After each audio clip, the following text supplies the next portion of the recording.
예, 오늘 말씀은 역대하 31장 1절에서 21절.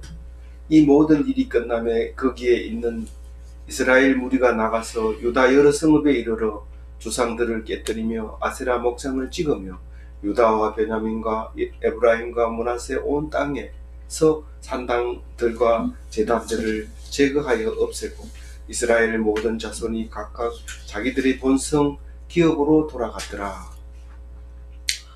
예, 히스기야 말씀이 계속되고 있습니다. 아직도 두 번 더 남았으니까 지금 5번째 하고 있는 거죠. 그러니까 이 히스기야는 자세히 읽어보면 우리 믿음의 시작이구나. 그러니까 우리의 본이 될 만한, 아브라함은 우리의 본이 되기가 굉장히 어렵습니다. 사실 거리도 멀고 환경도 다르고 하기 때문에. 그렇지만 그래도 그 속에서 우리는 신앙의 기초가 시작이 되었고, 이제 오늘 그 히스기야를 통해서 정말 예수님이 가까운 그런 신앙을 본받을 수 있게 됩니다. 그래서 히스기야가 길어지는 거죠. 그런데 왜 이렇게 길어지냐? 빨리빨리 지나갔으면 좋겠다. 지나가서 뭐 할 건데요? 있는 대로, 하나님 주시는 대로 그냥 읽으면서 은혜를 받으면서, 그러다 보면 기억이 남지. 어떤 사람은 다 초대왕부터 외워가지고 통치 연수도 외우고 그 아들 이름도 외우고 잘했다 못했다 이것까지 싹 외워가지고 나는 성경 잘한다 이렇게 얘기하는 사람이 있는데, 그렇게 하는 것이 아니라 하나님께서 그 속에 내가 어떻다고 나를 일일이 비판할 필요 없습니다. 나는 이럴 때는 히스기야를 닮았구나, 이럴 때는 그 아버지를 닮았구나, 이러면서 마음을 이렇게 성경을 읽으면서 위로를 받아야 되는 것이죠. 그래서 어제도 위로받은 사람이 참 많았는데 오늘 또 여기서 은혜를 받기를 바랍니다. 모든 일이 끝남에, 이 말은 지금 그 출애굽해서 요단강 건너서 길갈에서 유월절 지내고 나서 처음입니다. 그러니까 거의 몇 년이었어요? 700년이었나요? 그 정도 있다가 지금 이거 하는 겁니다. 그러니까 700년 전에 사람 누가 살았어요? 모르죠. 그러나 성경 속에서는 여전히 살아 있어서 어제 말씀처럼 유월절을 지키게 되는 것을 볼 수 있습니다. 이 말씀은 3000년 전에 이야기를 하고 있지만 사실은 어제 했는 것처럼, 오늘 했는 것처럼 그렇게 읽혀질 때 성경은 살아있다 이렇게 얘기를 하면서 우리와 함께하는 성경이 되는 것이죠. 그래서 이 모든 일이 끝남에, 이 말은 그때 히스기야가 처음으로 유월절을 지킬 때, 그때 그 엄청나게 은혜가 받아가지고 우리 철 7일 더 지키면 안 돼요 이래가지고 7일을 지켜서 14일 동안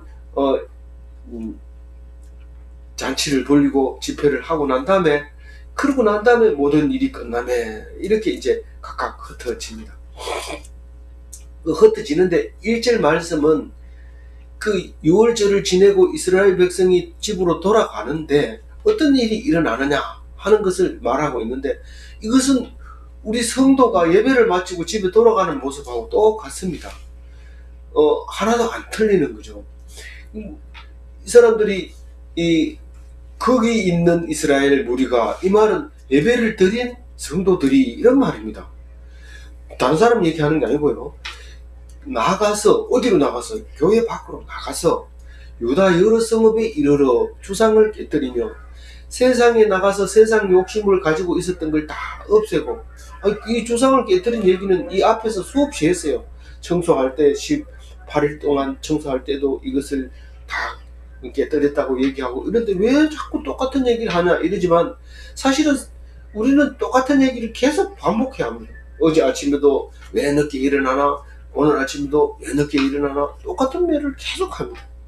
그래도 늦게 일어나죠. 그거는 우리가 그렇게 만들어졌기 때문에 그렇지, 왜 그럴까? 발등을 찍고 싶다 이런다든가, 나는 안 돼 이런다든가, 이런 식으로 생각하면 안 되죠. 왜냐하면 하나님이 그렇게 만들어줬는데 우리는 그렇게 게을러도 역시 지각 한 번도 안 하게 해주시는군요. 이러면서 기뻐하고 감사하고 이렇게 해야 되지. 나는 여유가 전혀 없어. 맨날 아침 이렇게 허둥지둥해서 되겠는가? 이러면서 사는 게 뭔지 모르겠다. 사는 게 뭔지 알면 안 되죠. 성경 말씀을 가지고 그냥 은혜 받고 기쁨으로 이렇게 살아야 되지. 자기가 뭔가를 정립하고 싶어서 막 연구하고 그럼 철학자가 되죠. 철학자도 결국은 가서 헛소리하고 그냥 죽는데 우리는 헛소리하면 안 돼요. 하나님 말씀 가지고 그냥 꿋꿋하게 감사합니다. 은혜 받고 모든 일이 형통하는 오늘 제 지금 마지막 절이 형통하는 절이 아닙니까? 형통하는 그런 우리 신앙을 가져야 돼요.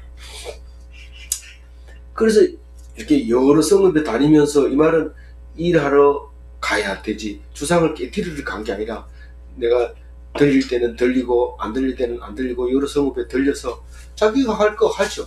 그런데 거기 주상이 있으면 깨뜨려야 되죠. 거기서 내가 속에 막 올라오면 이렇게 말씀을 가지고 원래 이렇게 만들어 놨으니까 하나님 이 이름에도 먹고 살 수 있게 해주셔서 감사합니다. 그렇게 하면서 이렇게 집으로 갔다 이 말이에요. 아세라 목상을 찍으면 그렇게 이자 안 줘가지고 내가 가서 그 집 두드러 부시고 안 내면 죽인다 공갈치던 거를 이제 딱 안 합니다. 안 하고 그리고 또 그런 못된 짓을 안 하는 걸 말하는 거죠. 유다와 베냐민과 에브라임과 므낫세 이거는 유다와 베냐민은 원래 남유다 백성이죠. 베냐민도 좀 찬밥 신세긴 하지만 그래도 유다인으로서 살고 있었던 사람들이고 에브라임은 유대 경계선에 살고 있으면서 늘 에브라임은 북이스라엘로서 큰 소리 칠 때가 있기도 하고 그리고 남유다를 부러워하고 예루살렘을 가고 싶어 애쓸 때도 있고 그렇지 않습니까? 근데 므낫세는 태어날 때는 에브라임 형으로 태어났지만 실제로 에브라임보다가 훨씬 열등하게 세력이 좀 약한 인구 수는 엄청 많습니다. 땅도 엄청 넓고 인구 많고 땅이 넓다고 해가지고 힘쓰는 게 아니고 에브라임처럼 정말 하나님 사랑할 때 이 가나안 땅의 중요 요지를 딱 차지하고 있죠. 그래서 북이스라엘을 말할 때 에브라임아 에브라임아 이렇게 부르죠. 그 북이스라엘의 대표가 된 거죠. 그래서 북이스라엘 이게 전체라고 봐도 돼요. 에브라임과 므낫세 이러면 북이스라엘과 남유다가 온 땅의 산당들과 제단들을 없애버리고 이스라엘 모든 자손이 각각 자기의 본성 기업으로 돌아갔더라. 유다라고 하지도 않고 다 합해서 이스라엘. 이때 이스라엘은 남북 이스라엘, 남유다 북이스라엘을 합해서 모든 자손들은 다시 말해서 하나님의 백성들은 각기 자기 본성 기업으로 돌아갔더라. 이 말은 12지파가 12 땅덩어리를 분기폐폐하면서 영원히 기업으로 물려줄 그 땅, 그 땅으로 각각 지파별로 흩어져서 자기 집으로 갔더라 이 말입니다. 각각 자기들의 본성 기업으로 돌아갔더라. 우리에게는 어떤 게 해당돼요? 우리는 목사는 설교만 하면 돼요. 나도 대통령 해봐야겠다 이렇게 하면 그건 자기 본성 기업으로 돌아간 게 아닙니다. 본성 기업으로 돌아가가지고도 거기 가서도 산당이 있어요. 재단이 있어요. 그걸 제거해야 되죠. 근데 그것도 못하고 엉뚱한 소리만 자꾸 하고 이러면 그는 자기 본성으로 간 게 아니고 딴 데 가는 거죠. 2절 읽어봅니다. 히스기야가 제사장들과 레위 사람들의 반열을 점거하고 그들의 반열에 따라 각각 직임을 행하되 제사장들과 레위 사람들에게 번제와 화목제를 드리며 여호와의 기장문에 숨기며 감사하며 찬송하게 하고. 여러분들은 이 절을 읽으면서 머릿속에 탁 들어오는지 모르지만 저는 이걸 수없이 읽었어요. 그러니까 속독을 해서 23독 했는 거하고 제가 이거를 20번 훨씬 넘게 읽었을 것 같아요. 저는 정확하게 세면서 안 하니까 그렇지만 계속 읽어도 무슨 말인지 못 알아들을 빨리 머릿속에 안 들어와요. 근데 사실은 전체적인 내용을 제목을 제가 따가져와서 히스기야를 끌고 올라왔습니다만 사실은 여기 낸 그 2절 얘기는 지금 24반열 다윗이 정한 24반열을 다시 정했다 그 말입니다. 24반열을 그 유월절에 정했으면 다윗도 그럼 유월절 지킨 거 아닙니까? 다윗이 제사는 지내고 번제를 드리고 이런 거는 했지만 유월절 지냈다는 얘기는 없어요. 그게 날짜가 안 맞아서 그랬는지 하여튼 몰라서 그랬는지 유월절은 이 히스기야 때가 이제 그 요단강 건너자마자 처음 드리고 지금까지 안 드린 거예요. 그렇게 오랫동안. 그러니까 제사장 반열을 정한 것을 지금 이전에 말하고 있고, 그 24반열이 직무에 대해서 얘기를 하고 있어요.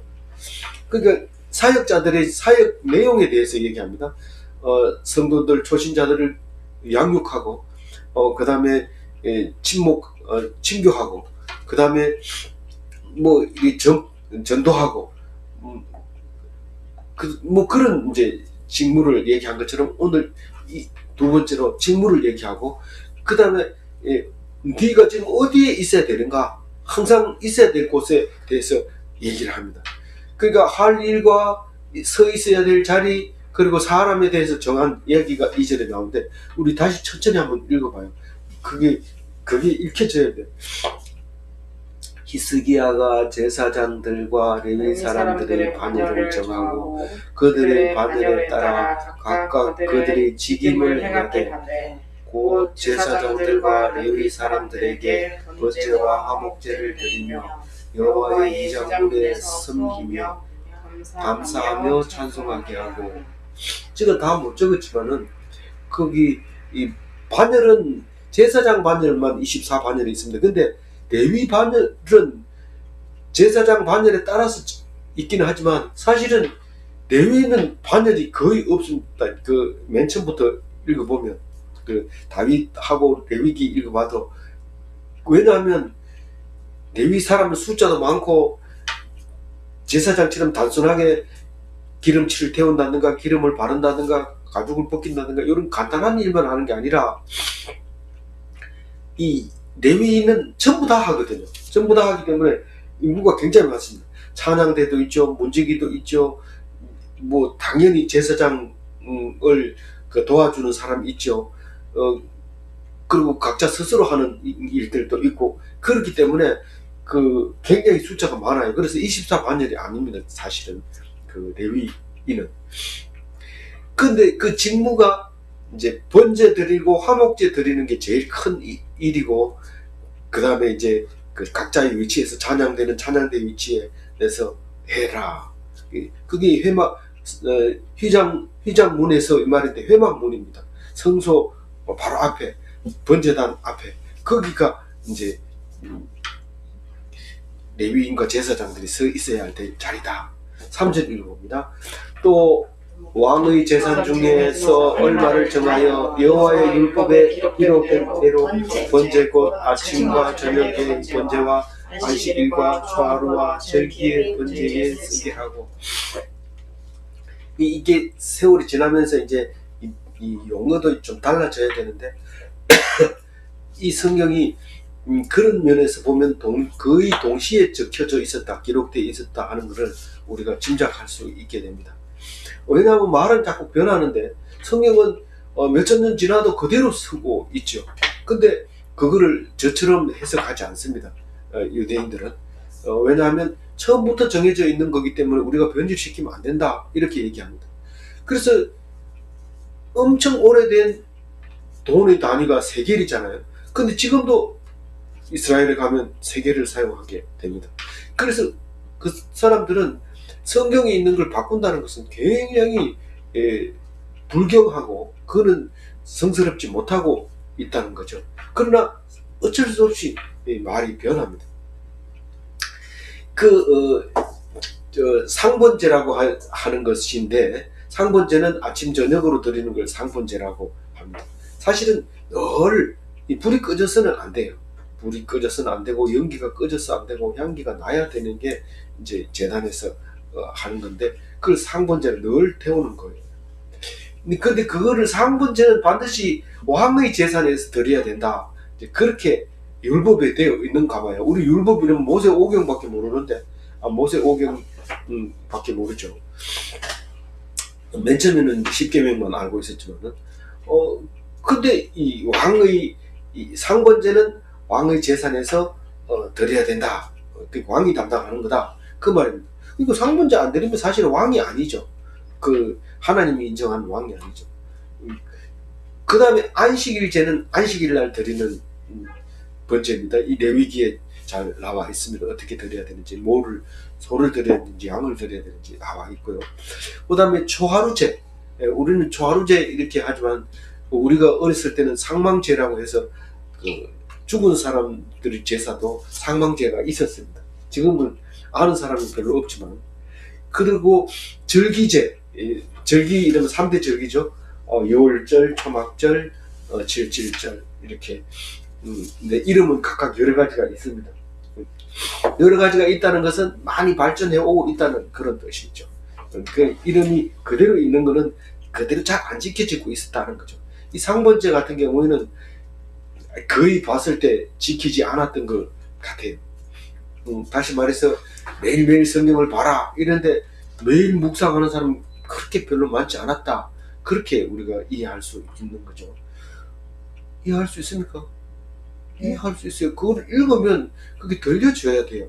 이게 우리가 또 제사를 지내야 되겠다 이래 해도 안 되고 제사는 옛날에 지는 거니까 우리는 안 읽어도 되겠다 이렇게 해도 안 되는 거죠. 이걸 읽으면서 그게 들려줘야 되는 거죠. 4절 읽어볼까요?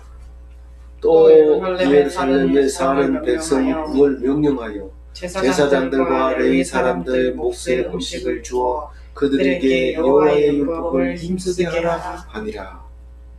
요즘도 이걸 안 읽는 사람이 있어요. 이 4절 말씀을 안 읽는 사람이 있어요.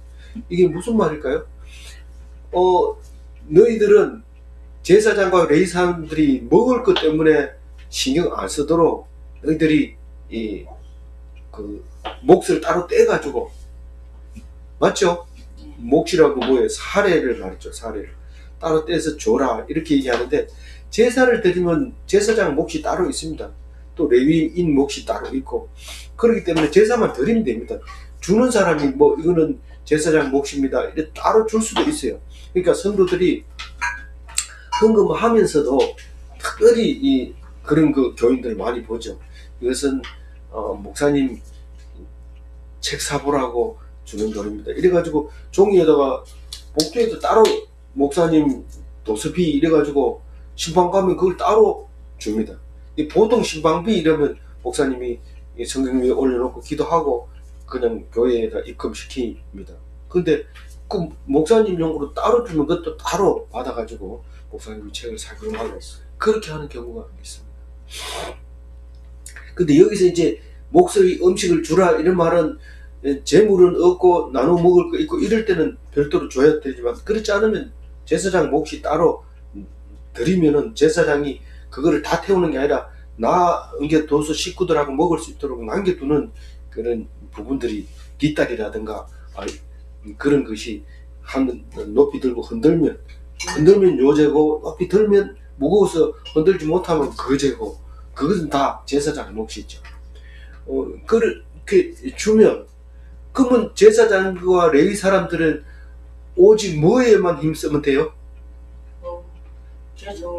율법에만 힘쓰면 되죠. 이 성경에만 힘쓰면 돼요. 성경만 가지고 열심히 읽고 누가 와서 뭐 물으면 양 한 마리 잡으면 된다 그렇게 하고, 또 누가 와서 이렇게 뭐 하면 며칠 성 밖에 가 있으라 이렇게 이제 그 말해주는, 그 율법을 모르면 그렇게 말을 못하죠. 그래서 어떤 사람이 굉장히 힘들어서 와가지고 나는 어떻게 해야 될지 모르겠어요. 그러면은 성경을 탁 갖다 대야 되는데, 맞아 나도 그랬는데 나 그때는 말이야 막 혼내줬어 막 이렇게 얘기하고 이러면 나는 힘이 없는데요 이러면 뭐 이게 지도가 안 되는 거죠. 그러면 이게 율법을 힘쓰지 않은 제사장하고 똑같아져 버리는 거죠. 그래서 율법을 힘쓰고 있다가 보면 그래도 제사장의 능력이 안 될 때가 있어요. 그러나 우리가 같이 참고 인내하고 이렇게 잘 제사장을 안 떠나게 하고 이렇게 하면 결국은 율법대로 온 백성이 축복을 받게 되고 온 나라가 함께 서게 되는 그런 일이 생기는 것이죠. 5절 읽어봅니다. 왕의 명령이 내리자 곧 이스라엘 자손이 곡식과 포도주와 기름과 꿀과 밭의 모든 소산의 첫 열매를 풍성히 드리고 또 모든 것의 11조를 많이 가져왔습니다. 이 제사장과 레위 사람의 몫의 음식을 주라 이렇게 하니까 누가 음식 갖다 주는 사람은 없는데 11조하고 초실을 갖다 바치는 것이 5절에 나오잖아요. 그냥 만약에 성경대로 먹을 것 갖다 주라 했다니까 먹을 것 갖다 주면 그럼 제사장은 거지나 마찬가지예요. 얻어먹는 거예요. 그렇게 하지 말고 율법에 있는 대로만 해라. 너희들이 율법에 있는 대로만 하면 된다 하는 소리를 들은 거죠, 이스라엘 백성이.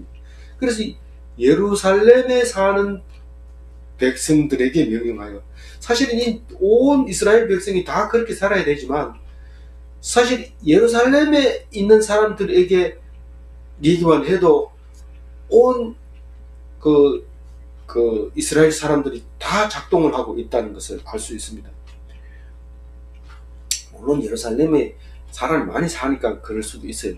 우리나라도 서울이 3분의 1이 서울 산다고 그러는데 그 서울 사람만 문제를 삼으면 돼요. 대학 들어가는 것도 오직 서울대만 기준으로 해서 입학 규정을 발표하면 뭐 전문대학은 알아서 기는 거죠. 뭐 설명을 안 해줘도 이렇게 하는 것처럼 예루살렘에서 그렇게 사람들에게 얘기를 했는데 전 이스라엘이 전부 11조를 드리고 초실 예물을 드리고 그렇게 했던 거죠. 다른 거 보면 또 다른 이제 여러 가지 이때까지만 해도 상당히 이제 드리는 명목이 많았어요.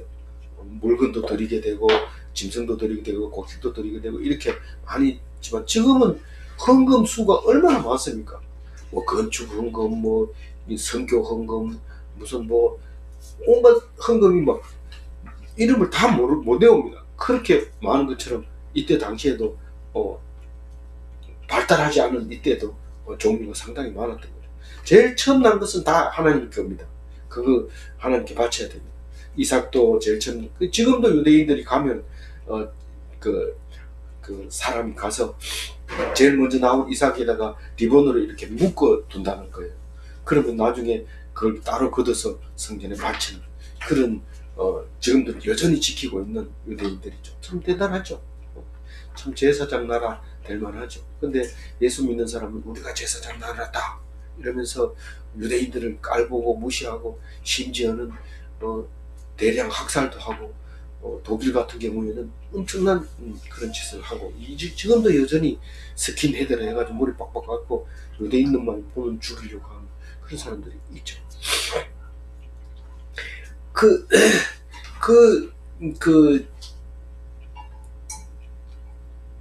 5절 읽었으니까 이제 6절 읽어야 돼요. 시작.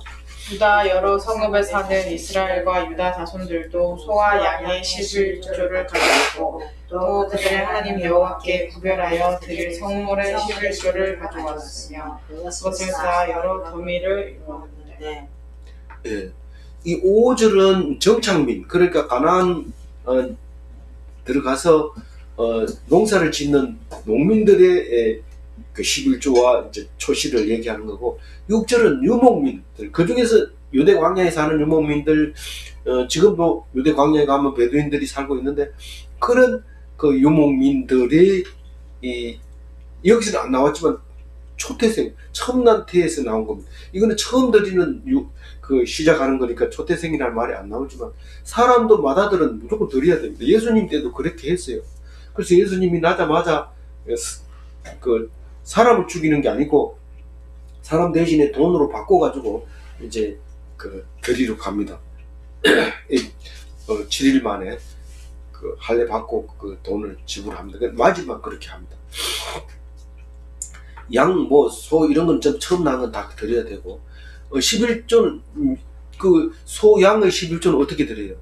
우리에 들어가기 전에 막대기를 딱 걸쳐놓고 하나, 둘, 셋, 넷, 다섯, 여섯, 일곱, 여덟, 아홉, 열, 이러면 10번째 가서 탁 잡아가지고 하나님께 드리고 이렇게 11조를 드렸다는 거예요. 그 유목민들의 이제 11조가 되는 거고요. 그 다음에 그 옆에 보면 잘 이해가 안 되는 말이 있는데 그게 무슨 뜻이냐면 그들의 하나님 여호와께 고별하여 드린 성물의 11조를 가져왔으며 이렇게 얘기합니다. 이때부터 유목과 농민 말고도 무슨 수입이 있었던 것 같아요. 그러니까 물건을 바치는 거예요.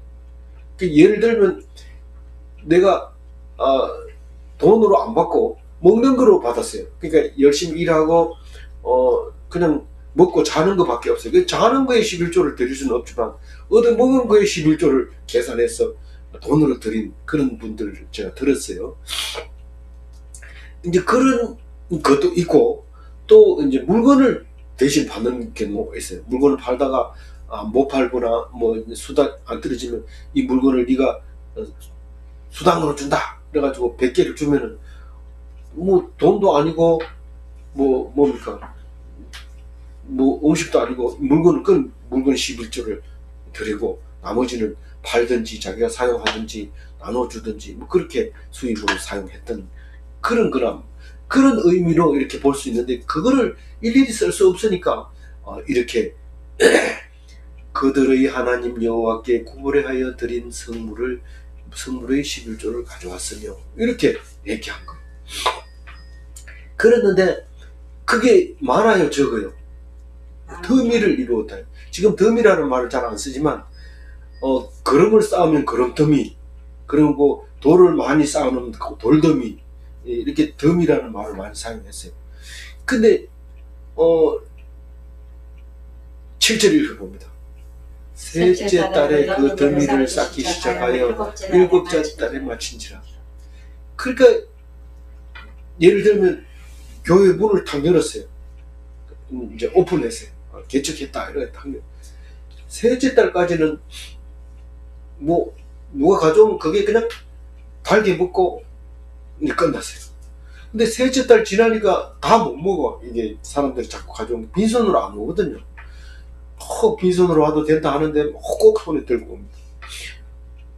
어떤 사람은 뭐 아주 어릴 때부터 이렇게 그렇게 해왔기 때문에 그렇게 옵니다. 그러니까 셋째 달부터는 냉장고에 꽉 차고 그 다음에 남는 거는 또 나눠주고 또 그래도 남는 거는 이렇게 되는 거죠.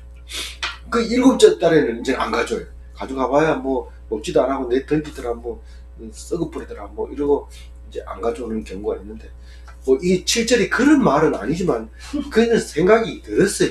그런 생각이 들었어요. 그런데 이게 이제 넘치었다고 하는 얘기를 8절에 어떻게 처리를 해? 넘친 거를 어떻게 처리했느냐? 뭐 쌓아놨다가 그냥 버렸느냐? 어떻게 했느냐? 이거를 얘기하고 있는데 이 8절 읽어봅니다. 히스기야와 방백들이 와서 쌓인 더미를 보고 여호와를 송축하고 그의 백성 이스라엘을 위하여 축복합니다. 이 왕하고 방백들이 와가지고 이게 뭐야? 깜짝 놀란 거. 성전 앞에 쌓여있는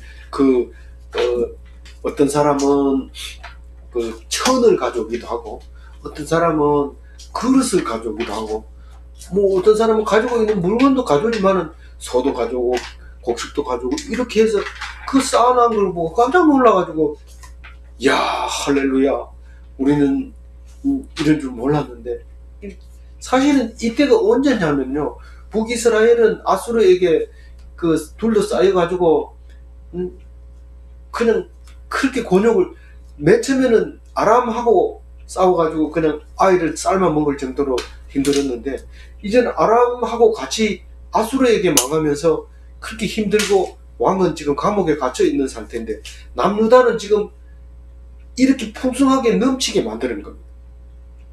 IMF 때 다 망해서 쓰러지고 유서는 맨날 망한 회사 유서할 때 교회는 헌금이 넘쳐나요.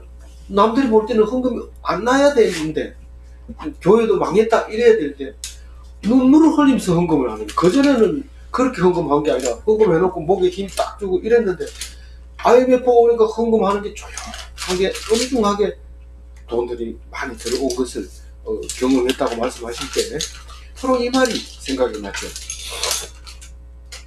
그래서 하나님을 찬송하고 이스라엘을 축복하고 그렇게 했던 이야기가 8절 이야기죠. 9절 이야기를 읽어볼까요? 히스기야가 그들을 일에 대하여 제사장들과 레위 사람들에게 물으라. 어떻게 이런 일이 있었느냐라고 물으니까 이 사독 족속의 대제사장 아사랴가 대답을 하는데 이 사독이 내가 이렇게 중요한지를 역대하에서 깨달았는데 아마 제가 6년 전에는 이 역대하를 제대로 안 읽었던 것 같아요. 그래서 지금 읽으니까 너무 이렇게 감격스러운데요. 이것을 읽으면서 오병이어의 기적이 생각이 납니다. 오병이어의 기적이 생각이 나요. 이 오병이어가 그냥 예수님이 잘난 척 하느라고 했는 거 아닌가? 그게 아니라 성경대로 기록을 한 거예요. 그 일이 일어난 거예요. 그게 오늘 오병이어입니다. 뭐라고 얘기를 하느냐 하니까 전에는 예배 안 드릴 때, 그러니까 예배 드릴 때 이제 헌금하잖아요. 그냥 뭐 보통 날 이렇게 가져오는 게 아니고 예배 드릴 때 헌금 주로 하는데 그 백성들이 예물을 드리기 시작하기 전에는 우리가 늘 배고팠고 예배 빨리 드리고 집에 가가지고 숨겨놓은 거 좀 꺼내가지고 먹고 남 안 올 때 숨어서 먹고 그게 자야 되겠다 이런 생각했지만 지금은 예배 드리는데 거기 와가지고 배를 채우고 그냥 가는데 넘치게 먹어도 남는다는 거예요. 실컷 먹어도 남는다. 그러니까 말씀에 순종하는 사람은 반드시 두 가지의 기적을 볼 수 있는데 다른 건 우리가 관찰을 못할 수 있지만 딱 눈으로 보이게 나타나는 게 실컷 먹을 수 있다는 것과 그래도 남는다는 거예요. 두 가지가. 말씀에 순종할 때.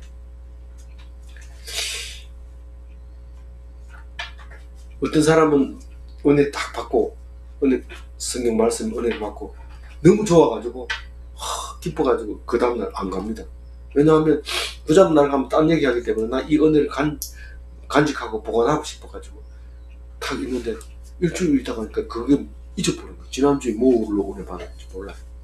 그래서 은혜를 받은데 또 받고 또 받고 계속 받아도 다 받을 수 있어요? 못 받아요. 아무리 받아도 다 못 받아요.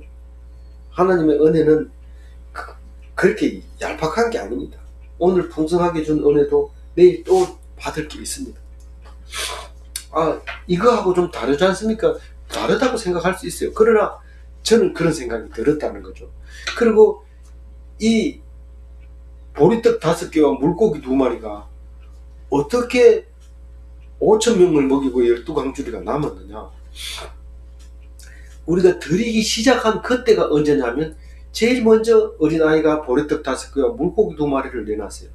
너희들에게 가진 거 이거 원래 사서 먹이려고 하면은 얼마가 필요하댔어요? 600데나리온이라 했나요? 뭐라 했나요? 500데나리온이라 했나요? 500데나리온이 있어도 그러니까 500명이 하루 품삯을 가지고 또 이걸 먹일 수 없습니다. 그렇게 얘기를 할 때 500데나리온 필요 없다. 네가 가진 게 뭐가 있느냐고 물었을 때 아이가 가지고 있는 보리떡 5개와 물고기 2마리밖에 없습니다. 이렇게 얘기를 합니다. 그걸 가지고 먹입니다. 그런데 이 아이는 동작이 굉장히 빠릅니다. 우리가 하루살이를 이렇게 쳐다보면은 아이고 저게 왜 저게 오래 살지도 못하는 게 저렇게 열심히 사나 싶지만 우리를 이 60평생을 하루로 딱 압축시켜 놓으면 똑같습니다. 대구 갔다 서울 갔다가 부산 갔다가 하는데 엄청 빨리 도는데 하루살이 보고 말할 게 없어요. 엄청 빠른 속도로 왔다 갔다 죽어버리는 거죠. 근데 하루살이 보고 웃긴다 이러면서 자기는 안 죽는 것처럼 그렇게 여기는 거죠. 이 젊은 아이가 기호를 말씀을 딱 들어보니까 바쳐야 된다는 생각을 하고 있는데 가지고 있는 게 뭐가 있습니까? 이렇게니까 제일 먼저 딱 나타난 게 이 아이입니다. 다른 사람은 말할 사이가 없어요. 이 아이가 너무 동작이 빨라가지고 그래서 딱 보니까 보리떡 5개, 물고기 2마리. 더 이상 물어보지도 안 하고 제자들은 그걸 들고 예수님 앞에 이거밖에 없는데요. 뭐 어떻게 할 건데요? 이러면서 예수님한테 덤벼난 거예요. 그러니까 예수님이 탁 이걸 놓고 기도하자. 탁 기도한 거예요. 그리고 나눠줘라. 근데 나눠주라 하는 사람이 한참 있어도 안 오는 거예요. 보니까 아직도 나눠주고 있어요. 그 보리떡 5개와 물고기 2마리 가지고. 그래가지고 이따 보니까 실컷 먹고 다 먹었냐? 다 먹었어요. 근데 많이 남았습니다. 절대로 버리지 마라. 다 걷어라. 그래가지고 그걸 다 가서 걷어가지고 걷었더니 12광주리가 남아있다. 우리 다 알잖아요. 모릅니까? 처음 교회 간 사람도 물고기 2마리에 보리떡 5개 그림으로 이렇게 그려가지고 뭡니까? 뭐라 하지? 유리에다가 모자이크 하는 걸 뭐라 했죠? 스테인드 글라스. 스테인드 글라스에도 보리떡 5개, 물고기 2마리. 천주교에 가면 다 있고 기독교에도 가면 그렇게 해놓은 사람 많이 있는데 그건 다 알 수 있잖아요. 오늘 남은 것이 이렇게 많이 쌓였나이다. 사독이 그렇게 얘기합니다. 이 12광주리가 남았다는 얘기를 하고 있는 거죠. 그래 이걸 모르니 처음 보니까 그건 흑우다. 말도 안 되는 말을 했다. 예수님은 기적이다. 그리고 또 어떤 사람은 무슨 조그만 물건만 있으면 오병이의 기적을 일으켜 주십시오. 뭐 이러면서 기도하고 이러는데 기도 안 해도 해줍니다만은 그렇게 기도하면 또 해주기도 하고 그렇죠. 그게 사독의 아사랴 사독. 12광주리 이러면 아사랴 사독. 이게 생각이 나야 돼. 이 사두개파만 알고 사람들이 예수님을 죽인 사두개파 아주 나쁜 사람이야. 이렇게 사두개인들은 나빠. 이렇게 얘기하지 말고 사독이 있어서 예수님이 있었다는 겁니다. 그 이스라엘 사람은 참 미흡지요. 남 전쟁 다 나가는데 앉아가지고 이렇게 보면 죽지도 안 하고 제사는 유대인들이 다 가지고 있는 거예요. 그러니까 독일 사람들이 미워할 수밖에 없어요. 왜 저기 안 나가냐? 장애자고 뭐 다쳤고 어리고 뭐 그런 나이 먹었고 이러면 못 나가는 건데 그 사람들이 돈을 다 가지고 있고 모든 사람을 가르치고 그렇게 하니까 히틀러가 뭔 일을 하려고 그러면 유대인이 걸리는 거야. 자꾸 이거 인간 말종이다. 없애자. 인간 청소하자. 그렇게 했던 거 아닙니까? 근데 오해하는 거죠. 우리가 사독 아사랴 이러면은 그냥 지나가면 안 됩니다. 12광주리 생각해야 돼. 11절 읽어봅니다. 그때에 히스기야가 명령하여 여호와의 전에 방들을 준비하라 함으로 그렇게 준비하고 이거는 12광주리를 준비하라 이런 말입니다. 12광주리가 있어야 그 12광주리를 담죠. 그래서 광주리를 준비해라. 그래서 이제 성전 안에다 방을 만들어 놓고 12절 읽어봅니다. 성심으로 그 예물과 11조와 구별된 물건들을 갖다 두고 레위 사람 고나냐가 그 일의 책임자가 되고 그의 아우 시므이가 부책임자가 되며 12절은 이해가 잘 되죠. 지금 재무 담당자구나. 책임자가 고나냐고 그 동생 시므이가 부책임자구나. 아이고 지금은 동생을 부책임자로 삼아놓으면 너들끼리 다 해먹으려고 그러냐. 난리가 나죠. 대통령이 돼서 제일 첫건을 자기 아는 사람 시키니까 다 해먹으라. 다 해먹으라고 준 거잖아요. 그 말하면 안 돼요. 입 다물고 있어요. 그러면 내가 믿을 만한 사람을 맡기지 그러면 믿지도 못하는 경상도 사람 맡기겠어요? 죄송합니다. 13절은 이제 그 담당자들을 얘기하고 있습니다. 책임자 2사람 세워놨죠. 그럼 그 밑에 몇 명입니까? 하나, 둘, 셋, 넷, 다섯, 여섯, 일곱, 여덟, 아홉, 10명을 세웁니다. 10명 이름 읽어봅니다. 13절 그대로 읽습니다. 여히엘과 아사시아와 나학과 아사엘과 여리목과 요사밭과 엘리엘과 이스마야와 마핫과 브나야는 고나냐와 그의 아우 시므이의 부하에서 보살피는 자가 되니 이는 히스기야 왕과 하나님의 전을 관리하는 아사랴가 명령한 바이며. 예. 그 아사랴는 기억납니까? 누가 네. 우리가 2절만 지나가면 그 이름 잊어버리는데 오늘 기억해 주셔서 감사합니다. 이 아사랴는 사독 후손인데 나중에 이제 사도계파가 되는 조상이 됐죠. 근데 어쨌든 이 아사랴가 지금 그 성전의 총책임자가 되는 거고 대제사장 중에 대빵이 되는 거고 그 10명은 누구 밑에 들어가라고 했어요? 두 사람 이름 두 사람은 어떤 관계예요? 형제 관계. 근데 이 재물을 담당하는데 그 사람 밑에 10명을 이름을 딱 적어줍니다. 이름만 읽어볼게요.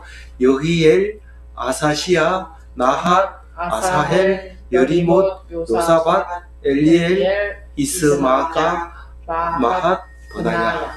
네, 이렇게 10명을 그 두 사람에게 붙여주고 재물을 담당해라 그렇게 합니다.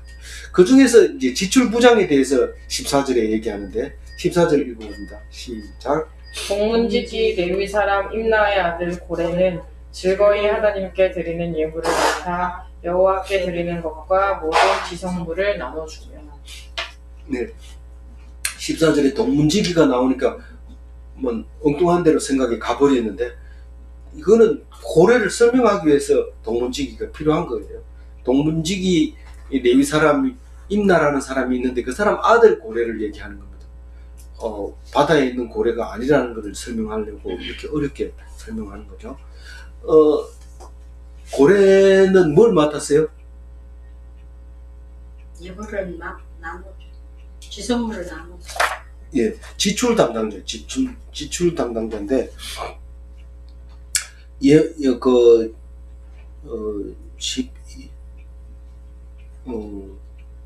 14절이, 이게, 예, 저걸, 그 다음 성전에 사용되는 것 전부 제사장들에게 드리는 거. 그러니까 사례비하고 교회 지출되는 거 다 이 사람이 내주게 돼 있어요. 고래가. 그래가지고 교회 가서 재정부장 보거든. 고래네 이러면은 그 사람은 뭔 말인지 못 알아듣지만 옆에서 묵상한 사람들은 맞아 이러면서 저 사람이 고래야 이러면서 이렇게 말할 수 있을 겁니다. 그러니까 사례비 주고 교회 쓰는 거 쓰면 전부 맡아가지고 지출한다고 보면 돼요. 14절 고래는. 15절 읽어봅니다.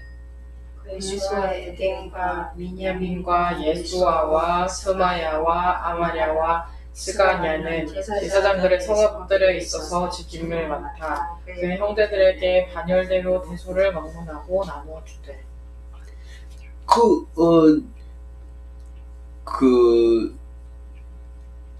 뭡니까? 지출을 담당하는 실무자로서 몇 명을 세웠어요? 6명을 세웠는데, 그죠? 6명을 세웠는데 지출을 담당하는 그 위에 고래하고 지출 담당자는 다른 게 그 밑에 있는 거죠. 그 한 밑에 있어서 이제 특히 이 6명은 뭘 담당하냐면 지방에 있는 제사장들에게 이제 사례를 보내는 거예요. 사례를 보내는데 그 사례 보내는 이야기가 16절부터 19절까지 나와요. 6명이 하는 일에 대해서 지금 그 16, 17, 18, 19 이렇게 돈을 지출하게 되는데 혼자 읽으면 어려워요. 16절 같은 경우는 난해 구절 넣혀 있어요. 성경 여러 성경 중에서 현대어 성경은 획기적으로 이거를 다르게 번역을 해버려요. 다른 성경은 괜찮은데 현대어 성경만 유별나게 그런 거 오늘 처음 봤는데 그러나 제가 정리를 해서 이렇게 했으니까 나중에 그런 걸 보게 되면 또 본인 나름대로 정리하면 되겠지만 오늘은 제가 정리한 대로 그냥 읽어보시면 좋겠어요. 6명은 지방 성읍 제사장들을 공정하게 나누어주는 업무를 담당했는데 16절에 일단 읽고 해봅시다. 3세 이상으로 족보에 기록된 남자 외에 날마다 여호와의 전에 들어가서 그 반열대로 직무에 수종드는 자들에게 다 나눠주며, 이 16절은 자세히 읽어보면 이겁니다. 24반열의 제사장과 부양가족의 수당에 대해서 이야기를 하고 있습니다. 부양가족은 어떤 사람이냐면 3살 이상 된 부양가족 수당이 나갑니다. 3세 이하는 안 나가는데 3살부터 밥을 축내기 시작하나 봐요. 그 이하에는 젖만 먹으면 되는데, 그 다음에 이제 족보에 이름이 없더라도 3살 이상이면 24반열의 부양가족에게는 준다는 거예요. 근데 다른 사람한테는 그 족보에 없어도 안 되고 3살 이상이 돼도 안 줍니다. 족보에 반드시 있어야 되고 3살 가지고는 의미가 없다는 거죠. 그래서 이거 제일 중요한 이제 지출 항목이 16절에 있고요. 그 다음에 16절만 읽어가지고는 제처럼 해석하기가 어렵습니다. 근데 18, 19 까지 17, 18, 19를 읽고 나면 다시 16절이 재해석이 되는데 그렇게 해석이 됩니다. 그 17절 읽어봅니다. 또 그들의 족속대로 족보에 기록된 제사장들에게 나눠주며 20세 이상에서 그 반열대로 직무를 맡은 레위 사람들에게 나눠주며, 여기는 가족 수당에 대해서는 기록하지 않습니다. 그러니까 가족은 너희들이 받은 거 가지고 그냥 먹여 살려라. 그리고 가족 수당에 대해서는 지급하지 않지만은 제사장들을 수당을 주게 되는데, 이 제사장은 24반열이 아닌 거기에 들지 못하는 제사장이 있단 말이에요. 그 지방에도 있고 이제 예루살렘에도 그 24반열에 못 들어가는 제사장들이 있단 말이에요.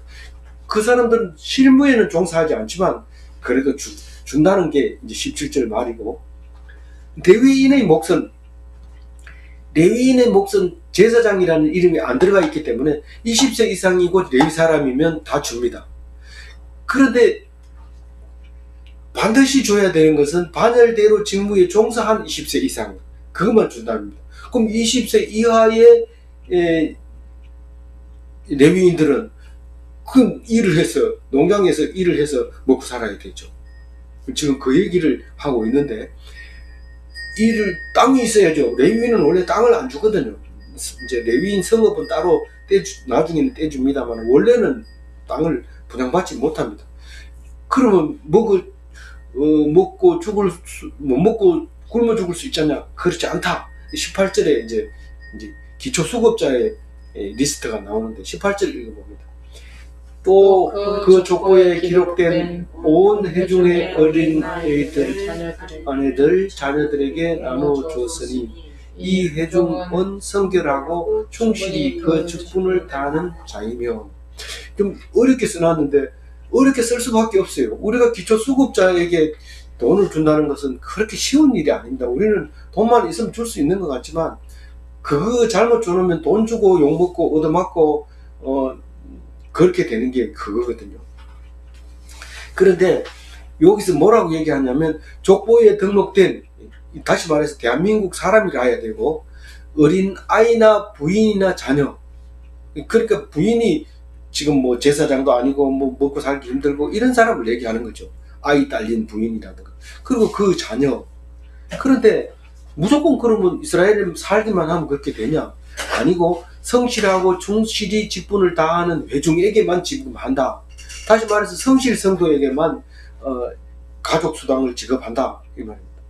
우리는 교회는 헌금만 갖다 주고 받아가지고 가는 사람이 없는 걸로 생각하지만 사실 자세히 들어가 보면 그렇게 많지는 않지만 많은 사람이 교회에서 혜택을 보고 가는 사람이 있습니다. 물론 1년에 한 번 성대하게 생색 내면서 주는 뭐 쌀 한 포대 이름 적어내라, 가난한 사람 줄게 이래가지고 권찰들이 이름 적어내면 그 사람들에게 이제 한 포씩 주는 이런 것도 있지만은 그 이외에도 어려움 있는 사람을 도와주고 있었던 모습을 볼 수 있습니다. 우리나라가 참 좋아져서 어려운 사람도 살기 좋아져서 이렇게 말하지만 그것은 옛날 어른들한테서도 들었던 말이에요.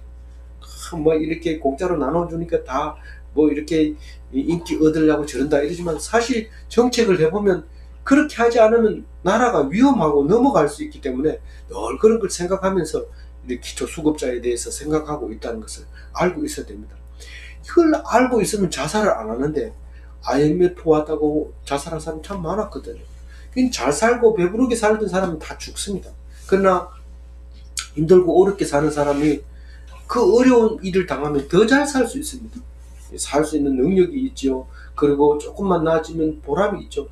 그러니까 더 잘 살게 되죠. 그래서 그렇게 얘기했는지 몰라요. 천국에 가는 것은 부자가 가기가 쉽지 않다.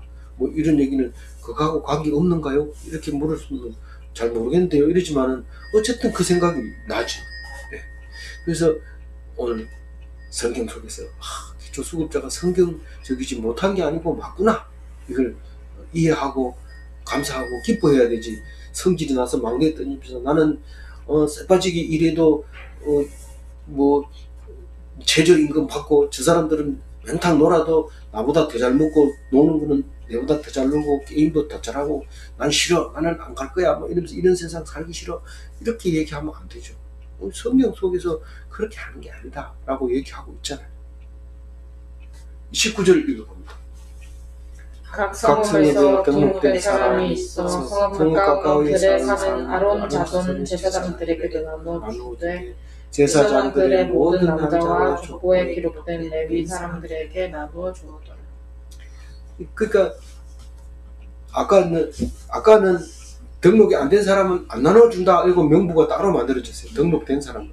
그런데 등록 안 돼도 족보에만 등록이 돼 있어도 이게 제사장 그러니까 지방에 많이 이건 예루살렘 아닌 아까 거는 예루살렘의 걸 얘기하는 거고 지금은 지방에 있는 사람들도 다 그래도 제사장 후손이고 레위 사람들이고 이러면은 등록만 돼 있으면 다 주는 직무가 없는 사람에게도 주는 그 남김없이 주는 그 첫째는 앞에 적은 거고 둘째는 19절에 적은 거 그런 거죠. 19절까지 내려가려면 벌써 이 나라가 평안해지고 누가 들어도 그건 받을 수 있는 거야 그건 못 받는 거야 이렇게 하는 거고 맨 처음에는 중구난방으로 줍니다. 막 그런 뭐 이게 불공평하다 말도 안 된다 이러지만 다 알고 있어요. 아 그렇구나 좀 기다려 정리해 줄게 이렇게 하면 되는데 그걸 안 해준다고 데모를 하고 막 애들이 모여들고 코로나를 번지면서 막 이렇게 하면 그건 하나님 싫어하는 거죠.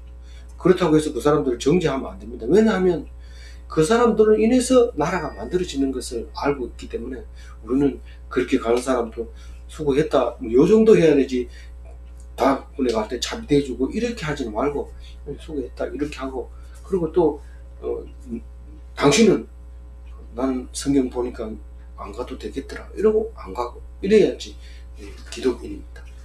그렇게 하시기 바랍니다. 자, 20절 21절은 다른 얘기인데 무슨 얘기일까요? 다른 얘기 아니라 히스기야 얘기하고 있잖아요. 지금 히스기야 얘기에 대해서 얘기를 마무리하려고 합니다.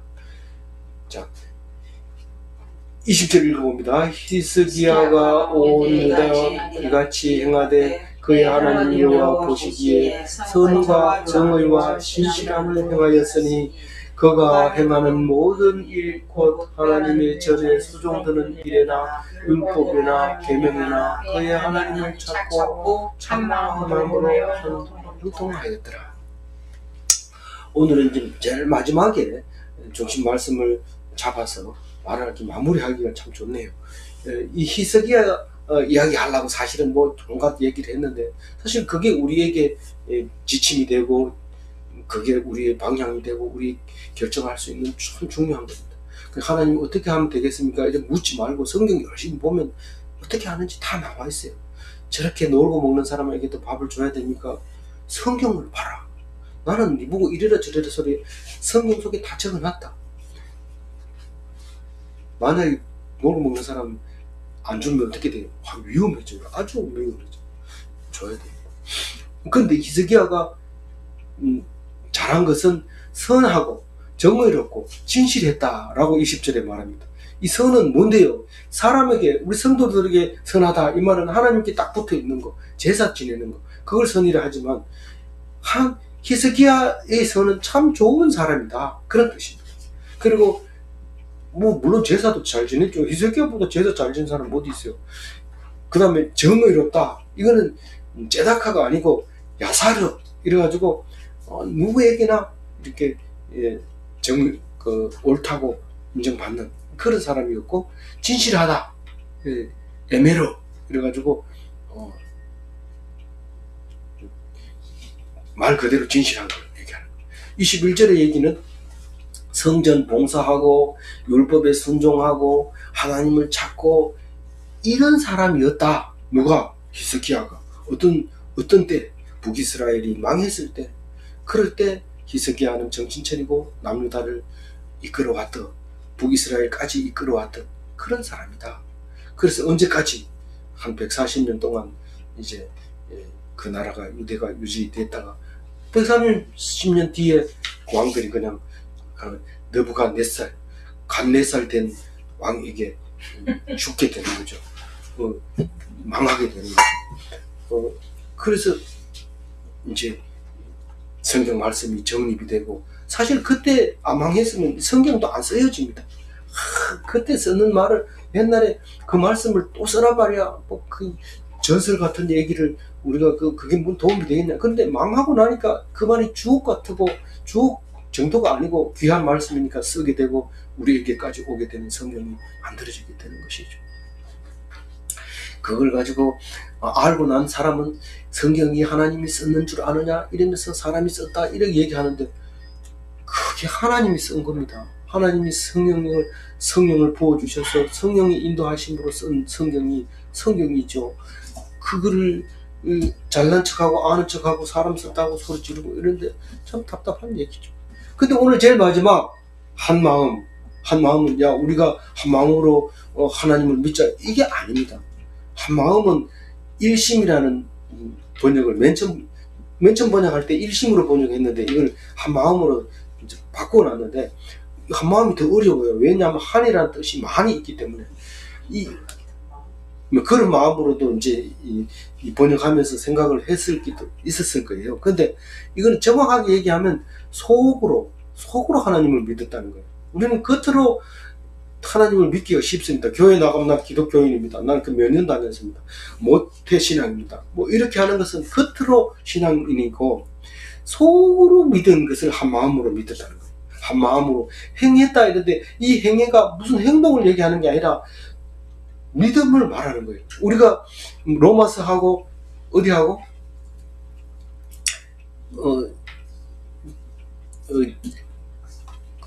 히브리서인가요? 그 두 개 읽으면 믿음이 있고 행위가 없으면 안 된다 이러고, 야고보서 그 행위만 가지고 강조하는 데가 있고 믿음만 가지고 강조하는 데가 있는데, 믿음만 강조하는 데는 믿음을 행위로 보기 때문에 강조할 수 있는 겁니다. 그게 두 개 다 틀린 말이 아니거든요.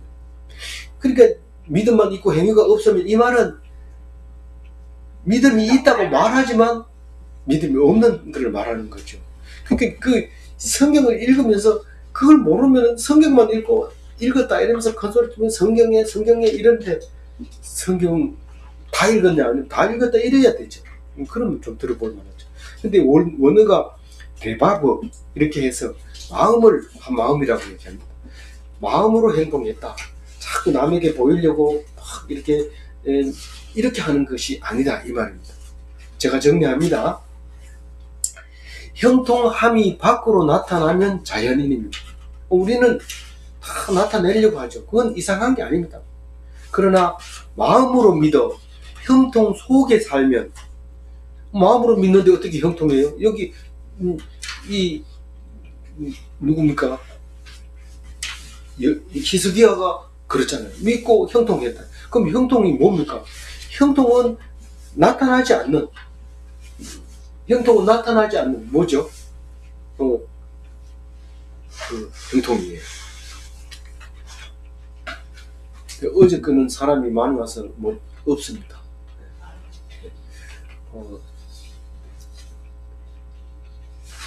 특별 은총이에요. 이 형통은.